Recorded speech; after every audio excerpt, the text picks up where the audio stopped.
Salyanda bir qrup sakin yaşadıkları ərazidən keçən avtomagistralda piyada zolağının olmamasından şikayətlənirlər.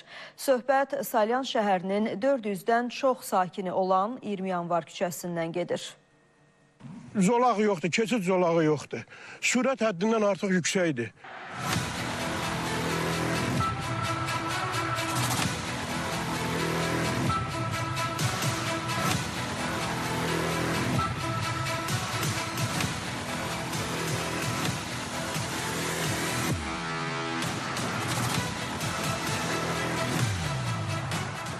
Salyanın bu küçəsində yeni çəkilən avtomagistral sakinlər üçün böyük təhlükə mənbəyinə çevrilib. Yolda piyada zolaqlarının olmaması burada yaşayan sakinlərin gediş-gəlişi üçün çətinliklər yaradır. Yaşayış massivinin içərisindən keçən 90 sürət qoyub, çıxandan sonra 60 sürət qoyub. Bu özü bir təhlükədir. Şagirdlər yaxınlıqdakı məktəbə hər gün gedib gəlmək üçün də bu yoldan istifadə edir. Deyirlər, piyada zolağının olmamasına görə dəfələrlə təhlükə ilə üz-üzə qalıblar.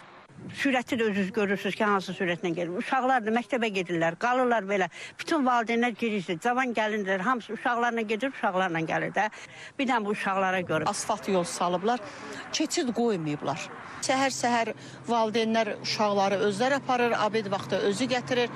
Mən bu yolu keçə bilmirəmsə, o da hardan keçsin? Körpə uşaq da hardan keçsin qadan alım? Sakinlər deyir, bir neçə həftə əvvəl bu ərazidə yoldan keçən piyadanı avtomobil vurub. Nəticədə piyada yerindəcə ölüb. Məsələ ilə bağlı Salyan rayon icra hakimiyyəti ilə əlaqə saxladıq. Bildirildi ki, sakinləri narahat edən problemin həlli istiqamətində aidiyyatı qurumlara müraciət ediləcək. Yaqub Mehdioğlu, Vüqar Qaliboğlu, Fidan Səfər, Space Xəbər, Salyan.